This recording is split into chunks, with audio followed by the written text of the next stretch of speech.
Hello, and welcome to another episode of Sam tries everywhere to cook from The Nightmare Before Christmas official cookbook and entertainment guide to make Jack Skellington's cheese and veggie quesadillas. Ho, ho, ho, ho. First thing you need to do is preheat the oven to 200. Then in a frying pan, I just cleaned it and I forgot to dry it off. I just got wet. Warm some olive oil. Ooh, that was a lot. Button mushrooms. Salt, which looks like I barely have any left. And pepper. Then saute them for about 4 minutes or until tender before add some spinach and cook for 1 to 2 minutes until wilty. Oh, I lost them.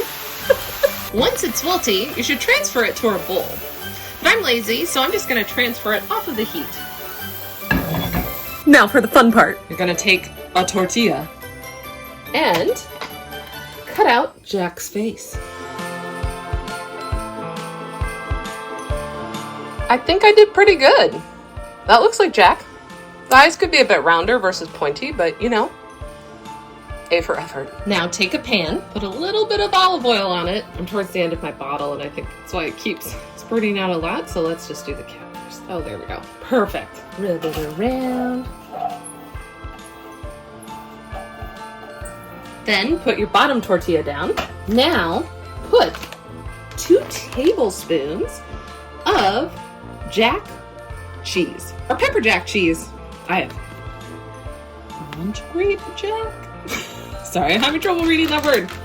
Essentially, you know, it's Jack Skellington, so you need Jack cheese. I'm gonna be a little more generous with my 2 tablespoons of cheese, even though I know it calls for more cheese a little later because I pre-read the directions for once. You'll add some of your spinach mushroom layer. I want to make sure I got some mushrooms in there. Do you want one side to be heavy mushrooms and the other not? That looks good. More spinach. Now add a little more cheese on top.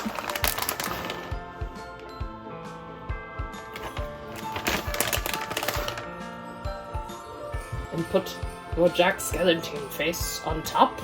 Make sure none of the cheese is exiting Jack's face. There we go. Alright, I'm having a little bit of a conundrum with the directions. So the first step told me to preheat the oven to 200 and place a rimmed baking sheet in it, which I didn't do. I just put the quesadilla on the rimmed baking sheet now. But in the third direction, after the steps I just did, it says cook over medium-low heat until golden on the bottom and the cheese starts to melt about 2 minutes. Using a large spatula, carefully turn the quesadilla, then cook until the bottom is golden. About 1 minute longer. Gently transfer to the baking sheet in the oven. Oh, I get it now. Okay, let's see if I can transfer it to the pan without destroying it. I did it. Hooray! I'm a little nervous having to transfer it from the frying pan to the baking sheet into the oven. Honestly, if I were writing the directions, it would just be one or the other. I get it because you don't want to flip his face, so that side won't be crispy, so I understand why they want to put it in the oven, but I don't know. I don't know about that. The underside is golden brown now. Now for the transfer. Okay, I think I'm gonna need an extra, I wish I had an extra spatula, but I don't. I have a like wooden spoony thing, so we're gonna give it a little college try. And hopefully not destroy. Poor Jack, I did it! Oh my gosh, I'm so proud of myself. All right, into the oven he goes. Says for about 1 minute. He's in the oven for a little over a minute. He's not quite golden brown, but he is crispy, so good enough. Before we dig in, let's read the comments. So first of all, this has a tip. Don't worry if any filling falls out. Just tuck it back into the quesadilla before serving. Now the description. Adding a drizzle of hot sauce across these quesadillas gives them a splash of terror. Now, I can't have hot sauce today, so I will be having my husband help come taste test in just a minute. The filling is endlessly versatile. You can omit the mushrooms and spinach for cheese quesadillas, or use just mushrooms or only spinach. Or spread refried beans on the underside of each tortilla and spread the cheese in the middle. I wish I would have read the description first because I loved refried beans, and I would have definitely put refried beans on this. All right, let's go get my husband and taste test. Or should I say my Jack Skellington? All right, time for the taste test. Okay. Philip has it with hot sauce. I do not. We'll each rate them accordingly. Okay.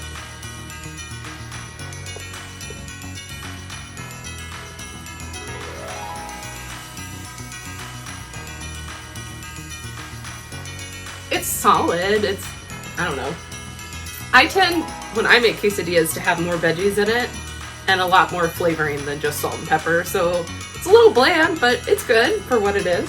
What would you say? The hot sauce adds the tanginess to it. You almost need hot sauce. It would be bland otherwise. Yeah. So I get that, but the hot sauce helps. I give it a 4 out of 10 without hot sauce. What do you give it with hot sauce? 6 or 6.5. There's other things to put in it. Agreed. Thank you so much for stopping by. I hope this video was helpful if you're trying to make a Jack quesadilla, or see if you should buy the cookbook. Until next year, bye! Or catch me on Patreon before next year.